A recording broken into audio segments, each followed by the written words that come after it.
दोस्तों नमस्कार, मैं अमरिंदर पटेल। उत्तर प्रदेश की राजनीति में लगातार उठापटक जारी है। एक तरफ अखिलेश यादव जिस तरह से 9 की 9 सीटें जो उपचुनाव में जिस पे चुनाव होना उसमें 7 सीटों पर अपना प्रत्याशी तय कर दिया। दूसरी तरफ भारतीय जनता पार्टी मतलब एनडीए गठबंधन के अंदर करारी दरार देखने को मिल रही है। आपको बता दें कि एक तरफ ना तो एक सीट अनुप्रिया पटेल को मिली, ना ही एक सीट संजय निषाद को, जो कि ओम प्रकाश राजभर, जयंत चौधरी को एक मीरापुर की सीट मिली है बस। लेकिन आपको बता दें कि इन नेताओं की पार्टी जो चाहे संजय निषाद हो, अनुप्रिया पटेल हो, ओम प्रकाश राजभर हो, इनको सीट ना मिलने की वजह से काफ़ी दरार देखने को मिल रही है। इसी बीच जो आपको सूत्रों के हवाले से अपडेट आपको बता दूं कि लगातार राजनीतिक रूप से जैसे बेइज्जत किया जाता है उस तरह से अनुप्रिया पटेल, संजय निषाद और ओम प्रकाश राजभर को भारतीय जनता पार्टी राजनीतिक रूप से बेइज्जत कर रही है। ओम प्रकाश राजभर कुछ बोल नहीं रहे हैं। और दूसरी बात आपको बता दें कि संजय निषाद मझवा और कटहरी सीट को लेकर बिल्कुल परेशान नजर आ रहे हैं। और अब खबर जो आ रही फाइनली क्या हुआ है मैं आपको बताने जा रहा हूं। संजय निषाद की भारी भयंकर बेइज्जती, राजनीतिक बेइज्जती जो कि भारतीय जनता पार्टी ने कर दी। सीट मिली नहीं। संजय निषाद लखनऊ से निकल के सीधा दिल्ली पहुंचते हैं। दिल्ली बीजेपी शीर्ष नेतृत्व से जो कि अमित शाह जी से मुलाकात करते हैं, लेकिन खबर ये आ रही है कि सीट नहीं मिली। मझवा सीट पर एक जो है वो भी भारतीय जनता पार्टी के सिंबल पर ही चुनाव लड़ेगा निषाद पार्टी का जो है कि नेता। तो एक बहुत बड़ी बेइज्जती इसको कह सकते हैं, क्योंकि निषाद पार्टी का कुछ बोलबाला जरूर था। और मझवा सीट पर जो है कि रमेश बिंद की जो कि बेटी हैं वो चुनाव लड़ रही हैं और बहुत ही सपा वहाँ बहुत मजबूती से इस बार चुनाव लड़ रही है। निश्चित तौर पर भारतीय जनता पार्टी की सांसें, राजनीतिक सांसें अटकी हुई हैं। लेकिन आपको बता दें कि लगातार इस भारी भयंकर बेइज्जती के बाद, सीट ना मिलने के बाद बौखलाए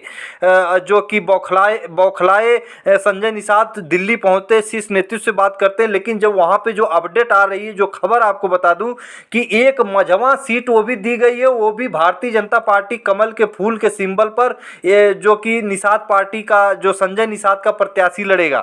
तो निश्चित तौर पर विश्वास नहीं है भारतीय जनता पार्टी को अपने राजनीतिक गठबंधन के जो दल हैं। आपको बता दें कि लट्ठम लट्ठा जारी है। भारतीय जनता पार्टी पूरी तरह से बेचैन है, हताश हो चुकी है। समाजवादी पार्टी के पीडीए के फार्मूले से बिल्कुल बैकफुट पर नजर आ रही है। निश्चित तौर पर जिस तरह से अखिलेश यादव ने पिछड़ा, दलित, अल्पसंख्यक, आधी आबादी और गरीब समान वर्ग के लोगों की रणनीति जो कि एक मुश्त तैयार किए हैं अखिलेश यादव, उस रणनीति में भारतीय जनता पार्टी बिल्कुल फेल नजर आ रही है। लगातार जो है कि बेरोजगारी, महंगाई, आरक्षण, 69,000 शिक्षक भर्ती, लेटरल एंट्री आरक्षण, वर्गीकरण, जो कि कुलपति जो है कि एक ही बिरादरी के, जिस तरह से ज़्यादातर जो है कि 99% के आसपास एक ही बिरादरी के जो कि उत्तर प्रदेश में है। तो ये तमाम मुद्दों को लेकर अखिलेश यादव पिछड़ा, दलित, अल्पसंख्यक, साथ में जो है कि समान गरीब वर्ग के लोग, उनको लेकर जो राजनीति का एक आरक्षण का, एक सामाजिक न्याय का धड़ा पकड़कर आगे बढ़ते हुए नजर आ रहे हैं। उसी बीच जो कि भारतीय जनता पार्टी बेचैन है। अपने जो एनडीए गठबंधन में जो दल है, चाहे अपना दल हो, निषाद पार्टी हो, ओम प्रकाश राजभर का सुहेलदेव हो, इनको दरकिनार कर दिया है। बुरी तरह से परेशान है, हताश हैं ये तीन नेता कि आखिर एक भी सीट नहीं मिले। निश्चित तौर पर बहुत बड़ा खेल हो गया संजय निषाद के साथ। संजय निषाद को अपने सिंबल पर लड़ाने का भी अधिकार भारतीय जनता पार्टी ने नहीं दिया। भारी भयंकर बेइज्जती जमीन पर मानी जा रही है, क्योंकि संजय निषाद जो है कि अब अपना एक प्रत्याशी देंगे, बीजेपी अपने सिंबल पर लड़ाएगी, तो निश्चित तौर पर ये कहीं ना कहीं वो बीजेपी का ही प्रत्याशी हो जाएगा। निश्चित तौर पर बीजेपी इस मामले में बहुत तेज तर्रार है। आपको पता ही है कि दूसरे सिंबल वालों को वो तो तोड़ लेती है। भारतीय जनता पार्टी यह तो अपने सिंबल पे ही लड़ा रही है, तो कोई मतलब ही नहीं है कि संजय निषाद का वो प्रत्याशी हो। तो बहुत भारी बेइज्जती इसको बताया जा रहा है निश्चित तौर पर, राजनीतिक दृष्टिकोण से देखा जाए। और इसका जो कि आपको बता दूं कि इसका भी नैरेटिव सपा के पक्ष में जा रहा है।